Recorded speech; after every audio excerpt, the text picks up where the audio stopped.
asalaamaaleykum mbokku internet de canal Banlieue TV et canal Banlieue Sport asalaamaaleykum xaar bi yàgg na nag mais nag comme ni leen ko diggee woon suñu première émission premier numéro boo xamante ni Sport Matin nekk votre nouvelle émission moi Elimane Cissé maa leen koy présenté si loolu rek di leen wax émission Sport Matin tey ñuy dalal benn kàngam ku yeewoo Pikine xam nga ko moo ngi wuyoo kii nag di Abdourahmane Thiombane moom nag cité Sotiba sax la ko gars yi gën a xamee si loolu rek dinañ dugg ak moom si biir waxtaan mais balaa loolu rek di leen wax Sport Matin nekk émission boo xamante ni nii la nar a tëddee planning bi dama leen koy jox balaa ñuy tàmbali ndax rek dinañ waxtaane si première partie lii nag di parcours deuxième partie ñu waxtaan revue des titres et enfin on va parler de l'actualité avec notre invité si loolu rek laay jox kàddu kii nag di suñu invité Abdourahmane Thiombane ba ko mu nuyoog mbokku internet yi Abdourahmane nuyu naa la. waaw xëy na la Cissé. asalaamaaleykum internet yi. maa ngi leen di nuyu ñëpp kenn ku nekk ci moo sax man la comme ni nga ko waxee Abdourahmane Thiombane. dëkk si Sotiba. di leen nuyu ñëpp di leen dalal jàmm ci émission bi.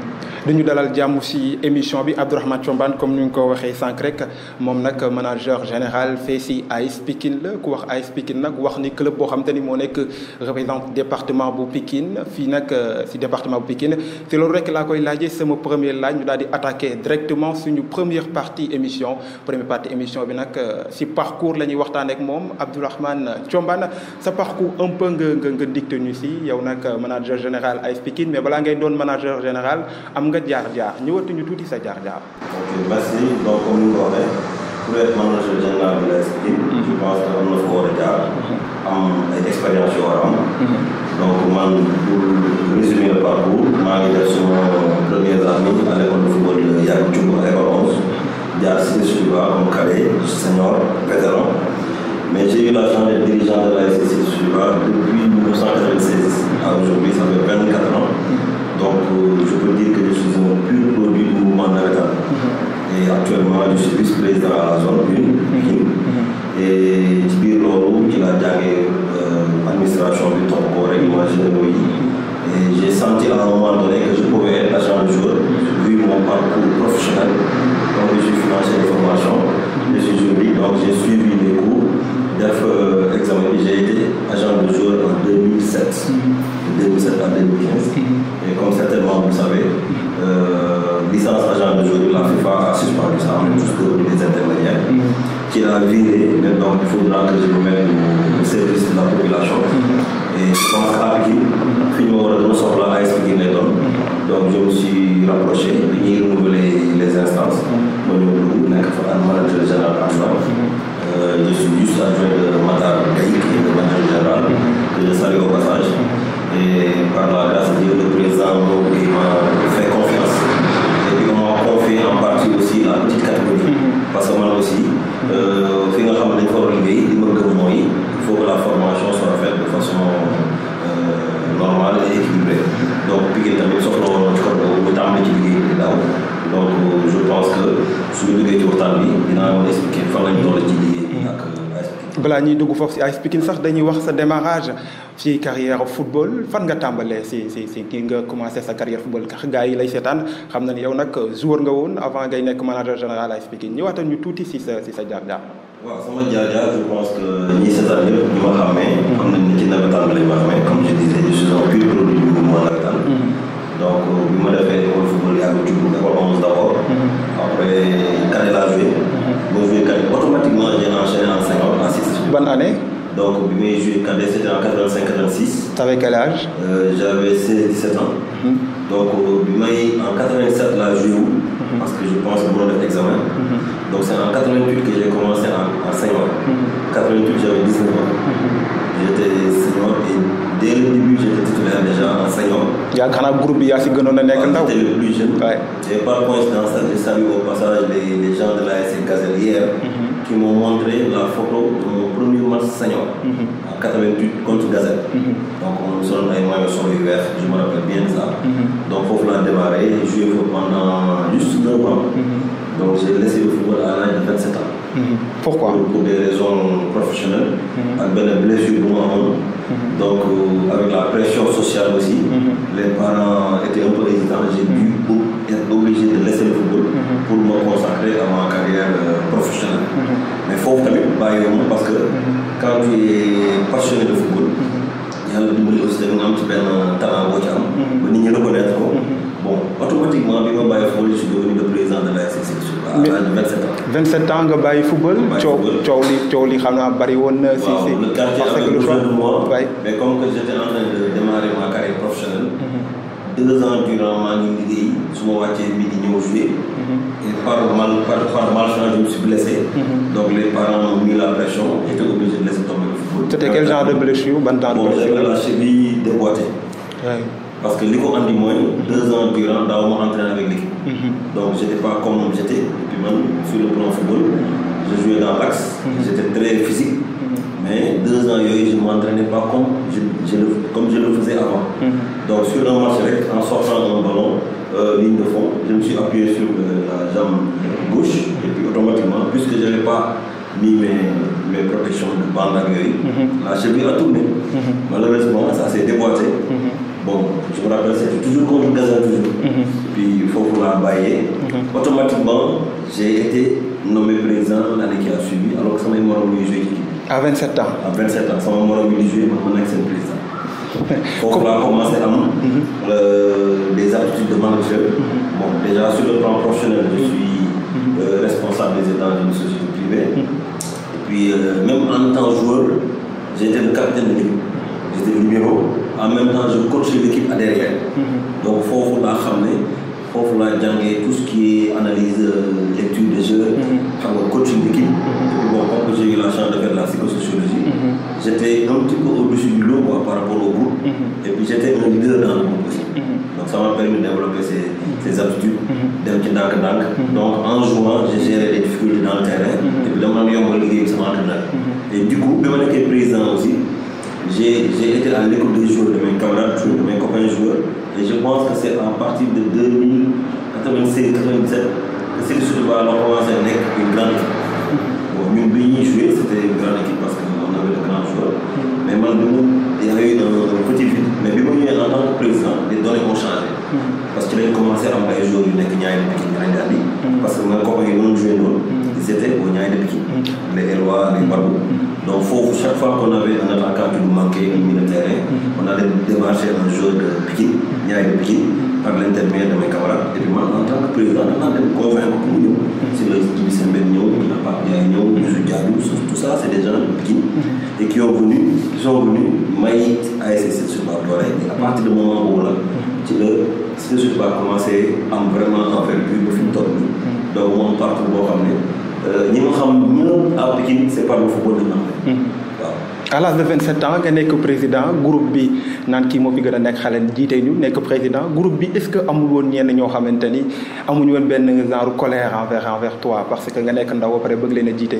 Non parce que chance bi aussi.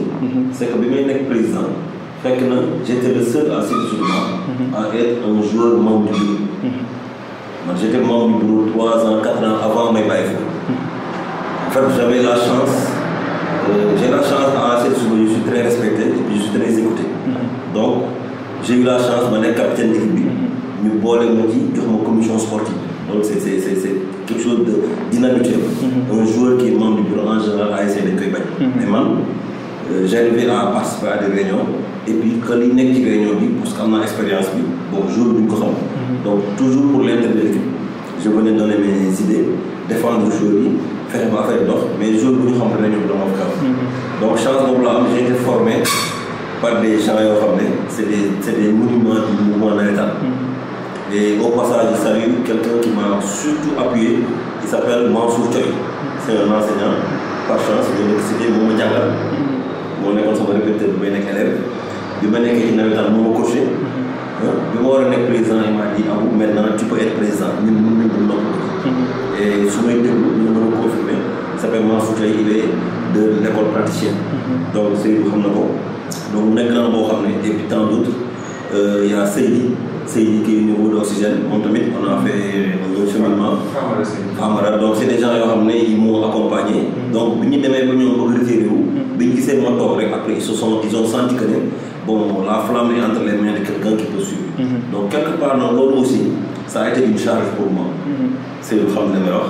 ma nekk ci ASC bi j'étais obligé de tenir le flambeau jusqu'à maintenant. ba récemment laa commencé bi mes responsabilités. ma xaw a retiré wu pour laisser la place aux jeunes mais encadré leen un petit peu en hauteur quoi. sa carrière sa histoire football bu nga doon football nawetaan amoo yeneen club par exemple AS Pikine club de yoo xam te ni. ñoo nekkoon ci championnat Sénégal non au Niayes de Pikine. def naa ko ci parcours bi. comment ça a été là-bas. bi may joué nawetaan j'étais un défenseur central. donc benn moment bi j'ai été me rapproché de l'AS Pikine def test. mais c'était au temps génération du coach actuel de l'AS Pikine Massissé qui jouait au milieu de terrain, moi je jouais derrière. Bon, moi j'étais pas tellement grand, mais j'étais très physique. Mais les gens des fois ne me reconnaissaient même pas. Pour dire que les défenseurs avaient quelques jours de test. Mais jour bi ma entraîné bi xam ne man maay libre aussi de ce dafa ñëw ne carrément yow booy da may parce que mënoo ñëw faire test tu te présentes pas. yow waroo def test tu vas dans le groupe. pour dire quoi léegi ñu dem ba ci biir. quand je me suis inscrit à l'ENSUD, j'ai arrêté le football. Pourquoi? Parce que justement, jàng bi àndul ak football. Je donne un exemple. Man géré naa benn équipe de championnat junior. Imaginez-vous jour bi ñu def play-off. C'était le jour du BFM. jour yi nga xam ne ñooy war a am âge BFM. jour boobu bi ñu def BFM. dañ programmé match. ma dem Ligue j'ai vu le président de la Ligue de Dakar. Malick Thiam. ma ne ko mais Malick est-ce que tu sais que le jour bi nga programmé play-off suba bu naan suba la BFM di commencé. mu ne man je ne savais même pas. ça veut dire que nos dirigeants de football ne savent même pas le calendrier scolaire. Et donc, un joueur qui a cadet junior, tu peux être cadet junior. Un cadet qui a 16 ans, 17 ans, il est candidat au BFM à l'école. Donc ça veut dire que ils sont là pas là pour les élèves, ils sont là pour ceux qui veulent jouer. Et puis les clubs, les 90% des clubs, cet entraînement, ça se passe le matin. Parce que les joueurs, les cadets juniors jouent les samedis matin, les dimanches matin. Donc ils pensent qu'ils s'entraînent le matin. Rares sont les clubs qui s'entraînent l'après-midi. Comme on le fait on s'entraîne l'après-midi pour permettre aux élèves de m'entraîner 2-3 fois par semaine. Mercredi, samedi, ou le 20 jours de la semaine, pour permettre aux joueurs de gagner le football. Alors que le système sportif sénégalais n'est pas adapté à la pratique, le système éducatif sénégalais n'est pas adapté à la pratique du sport. Donc, boo bëggee jàng tu peux pas jouer. match boobu mujjee ko football wala da ngaa dem defi ji directement. non man j'étais le dirigeant. maa ngi doon yóbbu. mais sama joueur dafa am ñoo xam dañoo def BFM. am na ci koo xam ne dafa def BFM. ñu ne pas bu ñëw match parce que dafa def candidat. donc automatiquement ça m'a un peu irrité. parce que moo waa Ligue ma ne mais yéen est-ce que xam ngeen ne jour bi ngeen tànn pour jouer play-off yi. mais BFM dañ ko def. comme pareil période quoi. ñu def ci play-off jour boo xam ne. et puis c'est surtout le territoire national la. ñu war def play-off junior par région. alors que jour boobu BFM day commencé. donc c'est contradictoire donc du coup man bi ma demee ba sama jàng bi ma am sa résultat test yi ma defoon dañ si génn. ma war a intégré ko automatiquement j'arrête tout le football. parce que je me disais que sama carrière professionnelle c'est devant moi. mënuma jël risque que boole football bi. surtout que ñaari équipe laa nekkoon. dafa essayé après j'ai essayé au Dial Diop aussi. Dial Diop commencé naa ko ba war fa am licence. mais ba ma inscrire l'INSUD laa bàyyi football bi. mais football topp ma nekk à l'INSUD dama ñëw rek gars yi xam ne man jour nawetaan la ñu intégré ma ci équipe ma wax ñu il faut que je finalement équipe sama loxo la mujjee parce que ñooñu may intégré woon après année bi soog dañoo dem ma dem deuxième année man maa mujjee gérer l'équipe joué fa UAC à l'université j'ai joué à l'équipe nationale universitaire et au passage j'ai dit le bonjour au président du DUC Youssou Camara qui est un ancien de Cité Sotiba maa ngi fàttali ko jour bay soog sama kanam bon c'est le premier match nawetaan bi taxaw sama kanam il me regardait comme si kii c'est un gamin et comme c'est actuellement le président du DUC depuis plus de 10-15 ans moom par exemple il a vécu sama parcours universitaire boobu moom li tax ma joué équipe nationale universitaire ci la bokk parce que naa joué INSUD dajeek fan 3 par exemple qui sont plus techniques moi j'ai eu quelques jours mais man à moi tout seul j'ai rêvé à gagner match bi day jeex du wàcc ñëw na ma mais booy est-ce que xam ne yow kenn yaa gagné équipe bi Youssou ne ma booy tu n'es pas sérieux ma ne ko lan da ngay ñëw di jouer fii tu me dis même pas dirigeant yi ne la mais da nga xam booy bi mu ne non booy bi maa ngi moom ngeen mën si automatiquement ils m'ont convoqué Et d'ailleurs, cette année-là, on a gagné la finale contre le Cameroun. Je me rappelle bien, il y avait la fille ou bien la femme de Roger Mila qui était venue au stade pour soutenir le Cameroun. Et on avait gagné la finale. Donc, football du Bayern, mais j'avais pas ñeme wu moom. Parce que les football bi monsieur maa ngi koy samba. Parce que paa bi bëggul woon nga football. Parce que pour moom imaginer wu may dem institut te institut am terrain ci biir école. Donc football bi je le faisais tous les jours. Et puis j'avais l'habitude de le faire. bi ma jógee ci loolu commencé liggéey nekk institut bu école bi monsieur Dankan. Mais bi ma commencé liggéey danaa liggéey di football di liggéey di football ba bi may blessé bon baa ngi nekk sama liggéey boobu les parents étaient dans tous les états. mais man non c'est pas normal war a liggéey di football. di bàyyi sa liggéey wàcc mi naan da ngay yëngu dina kan. donc j'étais obligé de m'arrêter. pression bi moo tax nga arrêté. boobu c'est pas comme maintenant. nga xam ne football bi actuellement y a des gosses qui ont réussi. bon am na famille yoo xam ne seen affaire rek la aussi par le football. donc amul 2002 amul daal. waaw effectivement donc bu fekkoon ne ñun amoon na chance 2002 avant ñun. mais ñun dinañ am chance mën a boole jàng ak football. et c'était pas le cas parents yi ñoom ils pensent que football bi amul njëriñ. donc c'est après que les parents se rendent compte que ne noonu la ñu bàyyi essayer. c'est comme ça quoi donc jàng bi moo ñu gën a freiné. Et on est en train de défendre ça pour dire que on doit revoir le système éducatif sénégalais pour adapter à la pratique du sport. Parce qu'en général, il faut le dire, en général au Sénégal. Après les navétanes, à l'âge de 27 ans, tu es intégré à arrêté le football, tu es intégré à la dirigeance de Sotiba. Après navétane, fan nga tableau. Bon, navétane, en fait, je suis resté dans le navétane jusqu'à aujourd'hui. Je suis devenu membre de zone plusieurs fois. Et je disais tantôt que je suis actuellement vice-président à la zone depuis 2 ans. Je pense que le mandat est encore 1 an. Depuis 3 ans, il reste 1 an. Donc, je salue au passage mon président Amadou Fall de la zone et le président de l'ODECAL, qui est ici. Donc, navétane, bon, ça m'a ASC, ils m'ont toujours fait confiance. Et j'ai toujours été représenté au niveau de la zone. Donc, je suis plutôt dans le navétane, mais à un moment donné, comme j'ai dit, j'ai voulu me mettre au service du football équipement. J'ai intégré la SPIC depuis l'année dernière. Bon, j'avais fait un essai il y a quelques années. Oui, Pikine de gagner en junior le trophée championnat régional et national. Avec justement le joueur pas où c'est ce qui était dans l'axe, je me rappelle très bien. Comme il y avait Tchala comme entraîneur en junior, à l'époque, j'ai appuyé l'équipe, il y avait Tchala, après il y avait Ilissi. Donc on les a appuyés au moment où en junior. Et il y avait Matargué qui était là-bas, je me rappelle bien. Mais il y a eu problème de présidence, il y a eu me retirer. Bon, donc je me suis arrêté au moment où un nouveau président. Je me suis rapproché. J'ai fait valoir mes compétences. Les gens m'ont fait confiance. Et je commence de Dao, Corona m'a arrêté, mais on avait très bien démarré. En cadet comme en junior, et puis on a fait beaucoup d'innovations. Puis vraiment, il faut que les gars aient eu l'outil, permettre de nous gérer les boys, de nous rater. Et puis le président, le bureau accompagne. Et puis nous avons des entraîneurs. Vraiment, ils sont engagés. Jour du monde, n'en parlons pas. C'est au Sénégal le club qui a le plus de choix. Jour mon Pikine de paix. Donc on a un problème ça choix. Donc il faut petite catégorie de nous pour améliorer la qualité, pour retenir les meilleurs jeunes pour que tamit Pikine bu demee ba soxla jour bu bañ a soxla ci recrutement comme c'est le cas maintenant. On recrute chaque année.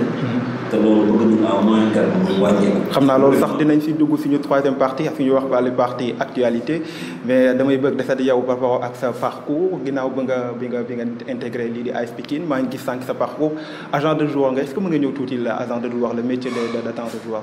waaw métier agent de joueur bi pour vous dire comment ça s'est passé. dama toog benn jour bureau que je viens au bureau ma jënd journal j'ai vu dans le journal que le Jaraaf. Le grand club Jaraaf a un projet immobilier de 200 millions pour faire le professionnalisme quoi, parce que bon, on parlait du professionnalisme du Koya.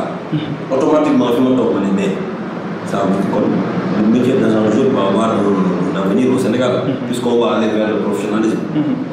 Automatiquement, je suis rentré dans le j'ai essayé de savoir qui est Pape Diouf. Malheureusement, il est décédé. Mais c'est lui qui m'a inspiré mon top parcours. Et j'ai appris que pour être agent de jour, il faut faire un examen. organisé par la fédération. Et ça se passe 2 fois dans l'année, organisé par la FIFA dans tous les pays à la même date, à la même heure. Mais c'est les fédérations qui les organisent. C'est le mois de mars et le mois de septembre chaque année. Bon, je suis dans le le contenu, c'est les règlements généraux de la FIFA, règlement intérieur de la FIFA, les statuts de la FIFA, les règlements généraux, les règlements généraux de la fédération et les statuts de la fédération. J'ai tout téléchargé dans son temps de lire. Mais en lisant, je me disais, mais tout ça, rien n'est inconnu pour moi. Et comme j'ai une formation un petit peu juridique, parce que je suis financier, je savais lire les documents et savoir faire la différence.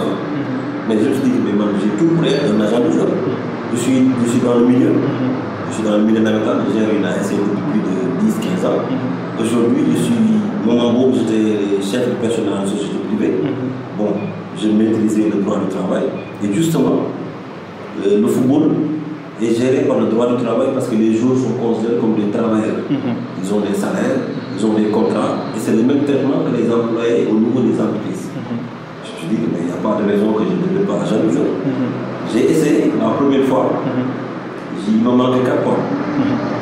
Parce que c'était sur 40, il fallait avoir 26 points pour être admis.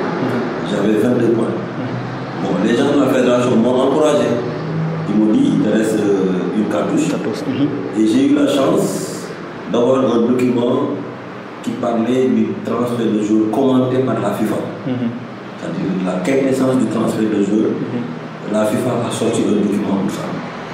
Je me suis concentré sur ça. Avant l'examen, je me suis dit que il n'y a pas de raison que je ne devais pas agir parce qu'il me manque un jeu. Je suis parti, j'ai été deuxième de la promotion suivante. J'ai eu 31 points sur 40. Je suis devenu agent de joueur en 2007. Mais il faut aussi, malheureusement pour moi, au moment où je commençais à avoir plus de responsabilités dans ma société. Mon directeur général avait un chantier en Gambie et m'avait laissé la société ici à Dakar. Et du coup, j'ai délaissé un peu la licence d'agent de joueur, pensant que j'allais avoir le temps de travailler. Et par surprise, en 2015, la FIFA dit qu'on arrête les licences. Comme ça. Ils ont arrêté toutes les licences parce que bon, ils n'ont pas de maîtrise sur les transferts de joueurs. Bon, et puis les examens aussi, ils n'ont pas de maîtrise. Il y a des problèmes. C'était en quelle année? En 2015. 2015, oui. La FIFA a sorti le circulaire pour dire que toutes les licences d'agents de joueurs ont été suspendues. Donc il y a eu des agents de joueurs au niveau international qui sont constitués, qui ont attaqué la FIFA parce que il y a des gens qui ont mis leur carrière sur ça, qui avaient des cabinets qui travaillaient sur le métier d'agent de joueur. Et un bon jour, tu as ta licence d'agent de joueur, tu es considéré comme un avocat. Un jour, on te dit ta licence n'existe plus. C'est comme si un avocat, à un moment donné, on dit que pour le barreau du Sénégal, tous les avocats n'ont plus leur titre d'avocat. Ça pose des problèmes. Est-ce que vous constituez une demande de requête pour au Sénégal, on n'était pas nombreux. Et puis au passage, je dirais que moi j'ai essayé de mettre en place une association des agents de joueurs au Sénégal. Ça a été mis en place, moi j'étais le secrétaire général. Et c'est le président Tiyanam, agent de joueurs, qui était le président. Et Mamadou Diallo de l'Ipresse, qui était le vice-président, je pense. Et Diallo, Alpha Diallo, qui était le chargé des relations extérieures. Je me rappelle bien, cette association a été créée ici au centre Assane. C'est moi qui avais fait toutes les démarches. On avait voulu faire la création au niveau de la fédération. Les gens n'ont pas voulu. On l'a fait ici au centre Assane. Donc ça a été fait. Mais malheureusement, après on n'a pas pu faire des activités. Mais sur le plan international, il y a une association des agents de joueurs qui s'est constituée, qui a fait. Jusqu'à maintenant, ils sont en train de se battre contre la FIFA pour ramener les agents de joueurs, le métier d'agent de joueurs. Durant que vous êtes agent de joueurs, il y a un joueur qui quand j'étais agent de joueurs, j'ai plutôt aidé. J'ai pas, pour dire la vérité, j'ai pas eu à faire un transfert, comme on le dit. Prendre un joueur, le transfert et gagner de l'argent. J'ai pas eu à le faire parce que pour ça, il faut vraiment se concentrer sur ça. Et moi, j'étais directeur financier dans une société privée. J'avais tellement de responsabilités, je n'avais pas le temps de penser à autre chose. Et pourtant, quand le Naïf est arrivé, j'avais trouvé le temps de aider l'ASC. Bizarrement. Ça, c'est quelque chose qui m'a toujours étonné. Quand l'ASC a besoin de moi, je suis disponible. Mais quand moi, je dois travailler sur l'agent de jeu, je n'ai jamais le temps. Pour moi, j'avais le temps. Pour moi, un jour viendra, je pourrais travailler dans le métier d'agent de jeu. Et Et j'ai été surpris en 2015 quand ça a été arrêté. Mais j'ai beaucoup de jeunes, dont un gosse que j'ai retenu le nom comme ça, Mamadou, comment il s'appelle, Soumaré, le fils de Kawa. Donc je l'ai aidé actuellement à Bordeaux. Lui par exemple, il est passé avec Ali. On a fait transférer, moi je vois deux par le nom, une quinzaine, une vingtaine de jeunes qui sont éparpillés un petit peu en Espagne, au Portugal. Donc je n'ai même plus le contact. Mais au moins j'ai aidé quelques jeunes à partir. Et au niveau de l'ASC aussi, on a quelques jeunes qui sont à l'étranger, notamment le jeune Baldé qui est passé par nous, cadet, on l'a approché ici, il est parti. On a eu quelques contacts de transfert à un moment donné quand il voulait partir à Lyon. Ça n'a pas réussi pour une blessure. Mais il y a aussi la famille Sen, il y a Djen, il y a Arim Sen, il y a aussi les jeunes gauchers, comment il s'appelle, Zal, le nouveau, ils sont toujours à l'extérieur.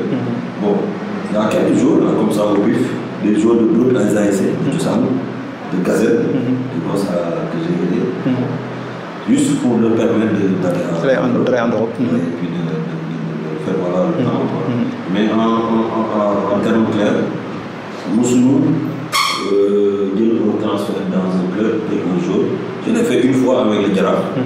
Ibrahim Diop, je pense que vous vous rappelez, quand il était meilleur buteur du championnat ici, on a fait transférer à l'Olympique de Safi. Mais je travaille avec un autre ami qui était démarcheur.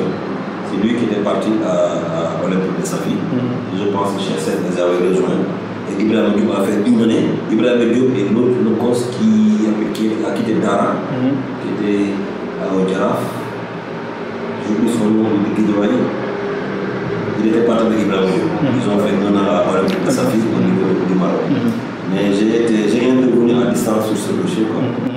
mën nañoo wax un parcours riche kii nag di Abdourahmane Thiombane moom nag gis ngeen wax nañu parcours am mën nañ sax mën nañoo continuer ba di mu ñuy expliquer parcours am mais nag avec le temps on va fermer la première partie de cette émission. La seconde partie c'est juste après ceci.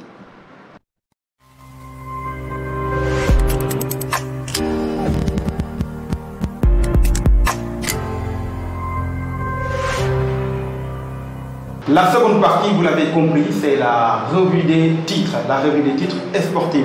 Nous allons directement attaquer avec le journal Stade. Stade nag moom xëtam bu njëkk dafa ñëw fësal ay joueurs sénégalais bokk na si nag kii di Edouard Mendy ak Keita Baldé. Et selon le journal Stade, Chelsea visite médicale effectuée, Mendy officialisation imminente. Di nag waa Chelsea bu Lampard ñoom ñoo bëgg nag jënd gardien Sénégal bi moom nag mu nekk ren moom lañ bëgg ngir rek jënd ko mu daal di nekk seen i camp. Keita Baldé, le cas de Keita Baldé, relégué au second plan par son entraîneur, très critiqué à Monaco. Pour le journal Stade, Valence, Fiorentina, Sampdoria, Olympique de Marseille. Quelle meilleure destination pour Keita Baldé? Point d'interrogation en question boo xamante ni lii di journal Stade moo koy posé lii di lecteur en bas de la page. On peut voir la photo de Habib Diallo. Habib Diallo, oui, de FC Metz, le joueur l'international sénégalais, lui aussi sur le point de départ à Tottenham. Mourinho nag moom moo ko bëgg ngir rek dugal ko foofu nag si club boobu di Tottenham. Et Habib Diallo dans le flou attend Mourinho, nous apprend le journal Stade en haut de la page. Ces Sénégalais qui brillent en Ligue 2 française.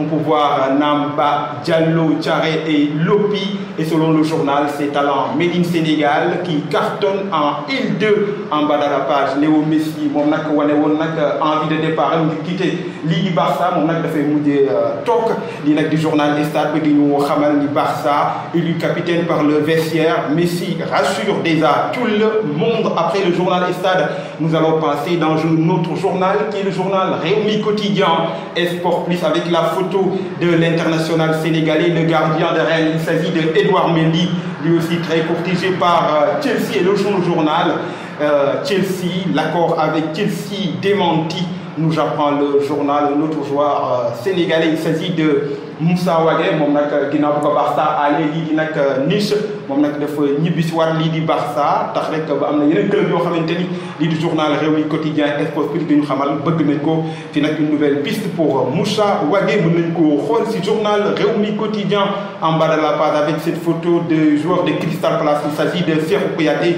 Crystal Palace escroc daan di Crystal Palace moom nag di félicité kii di international sénégalais kay Cheikhou Kouyaté. Après le journal Rewmi Quotidien Sport Plus li nag di journal Record moom nag dafa sattardé wu si classico français bu am démb diggante Marseille ak Paris Saint-Germain avec ce joueur moom nag def match bu jéggi dayoo kii nag di Pape Gueye comme journal bi nu mu ko titré Pape Gueye écœur Gana Gueye bu Paris Saint-Germain. Marseille nag daal di dóor Paris Saint-Germain benn balle si dara si loolu rek en bas de la page avec cette photo des deux joueurs de Liverpool Mohamed Salah et Sadio Mané.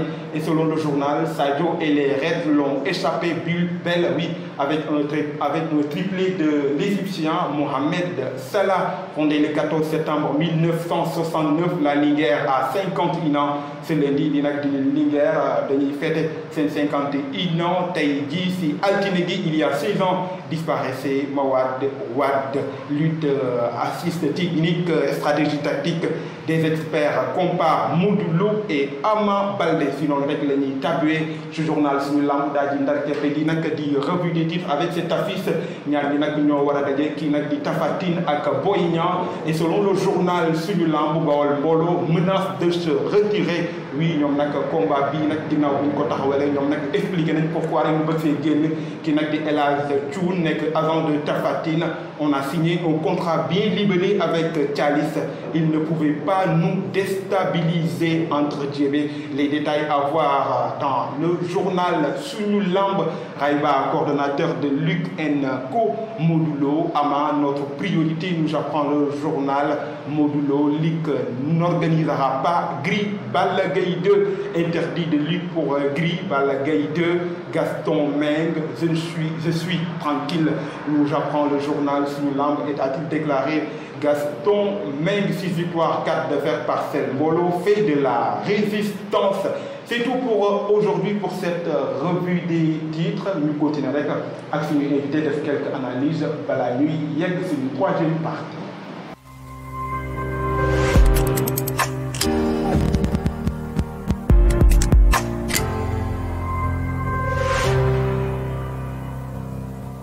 Abou gis nañ nag def nañu revue des titres ba pare mën nañu gis nañu journée yu lu mu titre tey ban jàngat nga si def ban information moo la si gën a frappé. Bon ci revue bi information bi ci mën a retenir mooy le match OM Paris que Marseille a gagné hier 1-0 avec la participation de 2 Sénégalais. Pape Gueye à Marseille et Gana Gueye au Paris Saint-Germain. loolu moom ci gën a intéressé ko. noonu sax la ñuy duggaale suñu troisième partie bu émission bii di Sport Matin.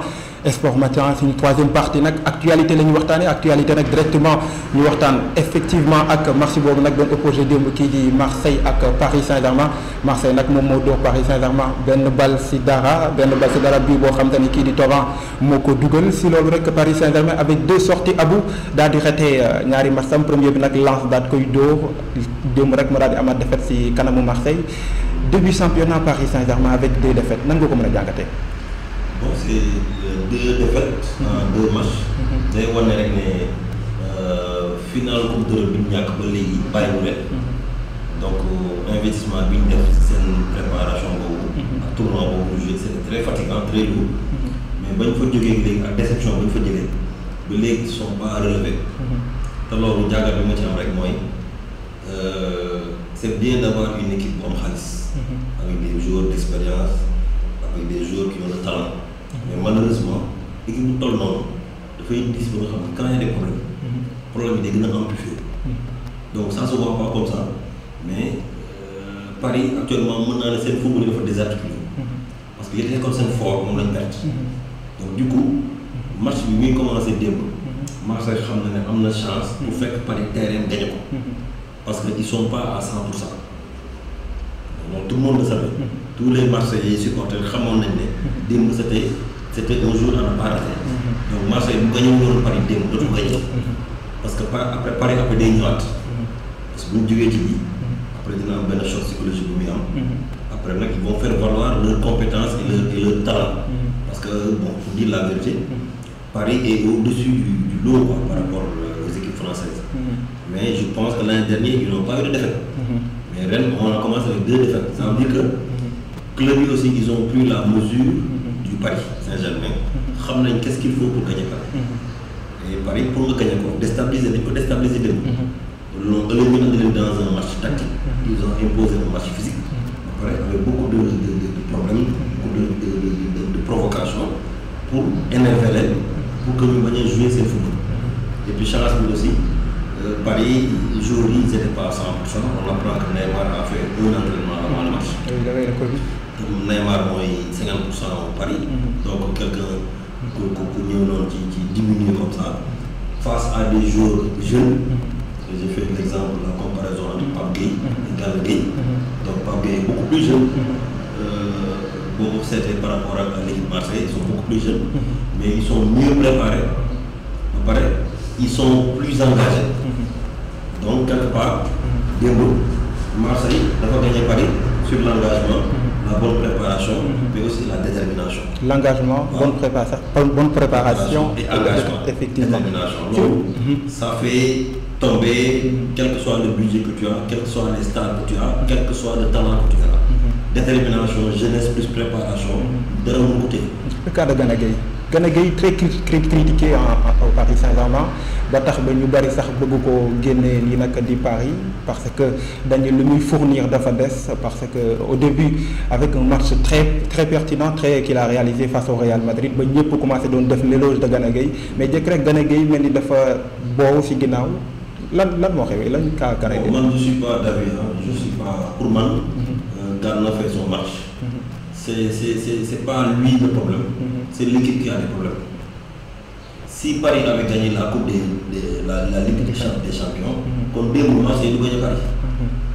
Donc c'est pas Gana Gueye qui a le problème, c'est tout le Paris Saint-Germain qui a des problèmes. Donc lui, il a fait son match. Il a été présent. Guissoumo, rappelez-vous mon père il a toujours été dans les actions, il a joué, il a attaqué, il a tout fait. Mais devant, il n'y avait pas de concrétisation. Devant, il ne pouvait pas faire la différence. Donc, quelque part, Paris a perdu son match pour n'avoir pas marqué. Si Paris avait mené au score, mais match les deux. Mais comme Marseille n'a gagné, Marseille, c'était beaucoup plus jeune. Ils étaient dominés, ils avaient accepté la domination du Paris Saint-Germain. Parce que devant le talent pour faire les coutumes. Bon, c'est drôle, 15 premières minutes, Paris ne peut pas aller. Marseille mënul génn kanam mais bi ñu génnee rek ñu dugal ci bal arrêté Marseille mënul dugal but sur une phase de jeu entière amuñu woon capacité boobu parce que daaw ñu génn suffisamment mais ils ont accepté la domination comme le Sénégal avait fait contre la France. accepté domination bi am chance dugal maintenant boo accepté domination boo amee chance dugal mais tu continues sur les mêmes principes da ngay défendre donc Marseille xeex match bi comme ñoom c'est une équipe naturellement yoo xam ne xeexal nañ donc c'était leur match.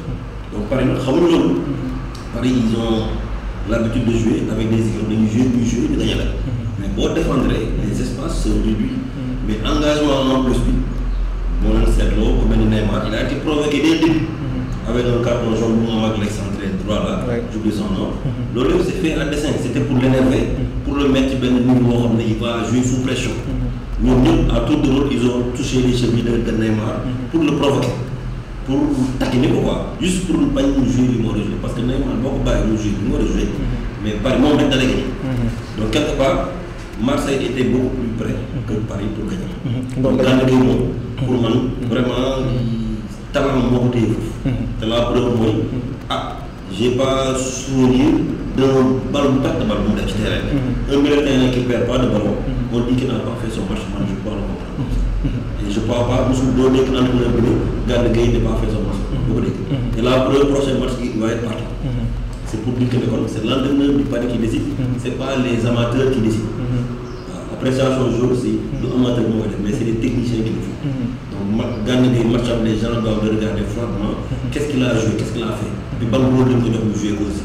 Il était sur le terrain avec Verratti. Ils ont joué avec 2 militaires de Verratti, mais libre. Parce que beaucoup de gens en profondeur, quelqu'un qui a. Donc, il a joué avec Verratti, il est à l'aise avec Verratti.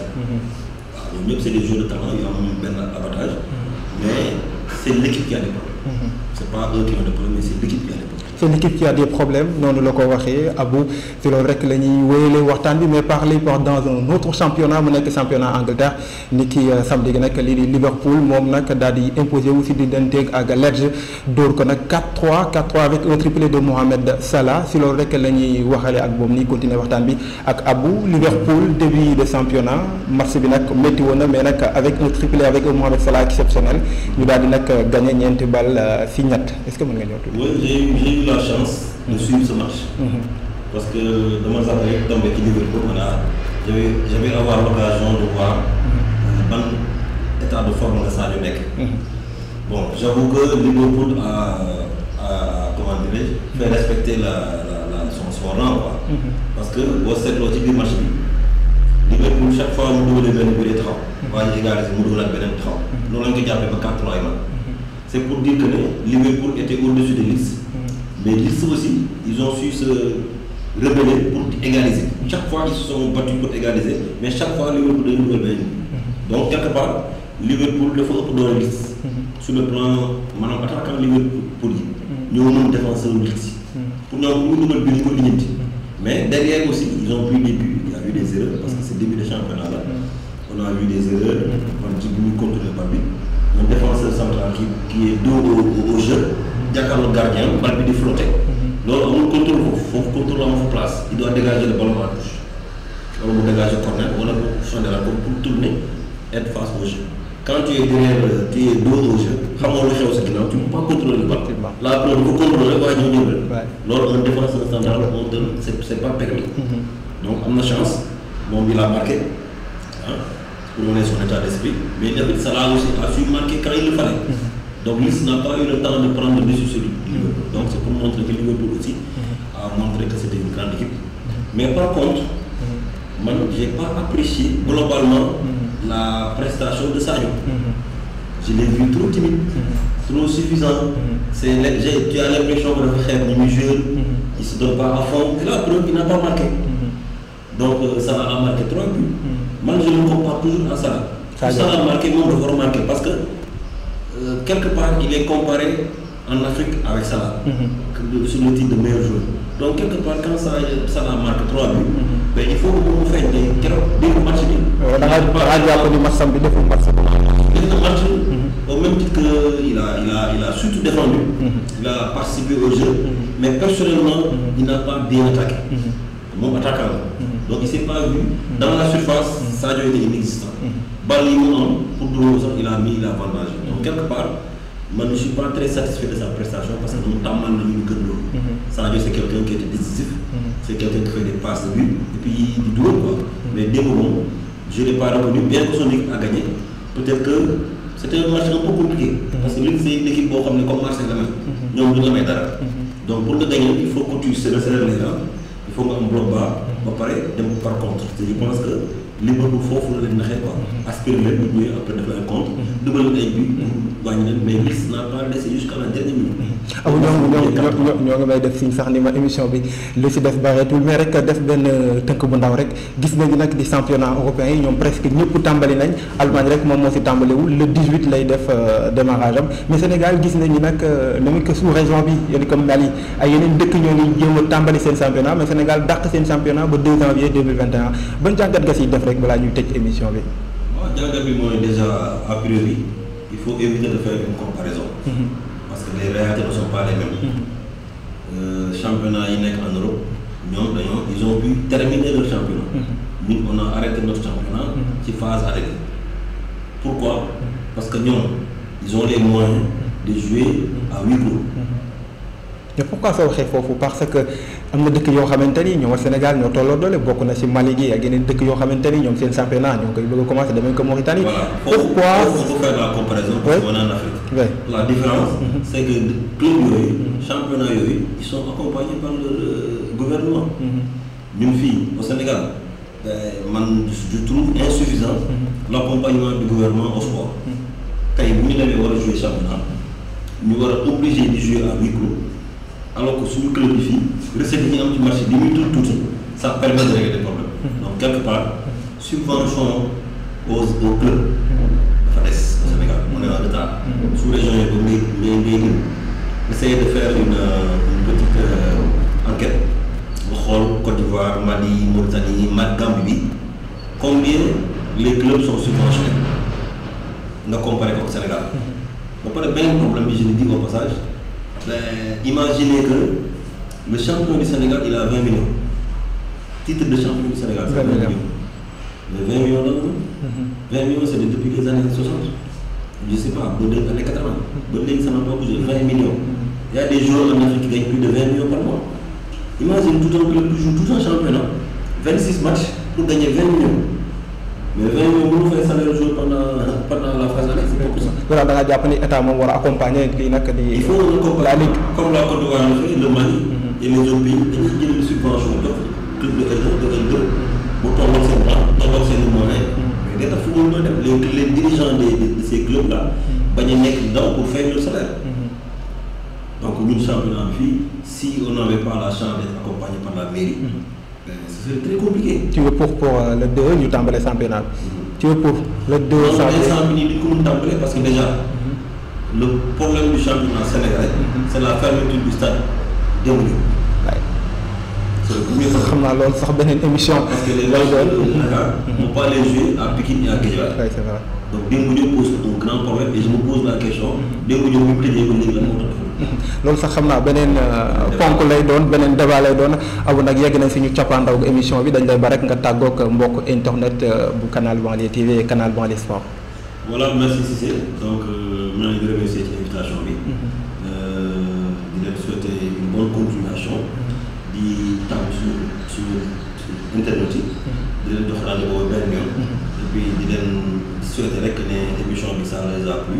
que ne information yu bëri am nañ ko ci sama parcours.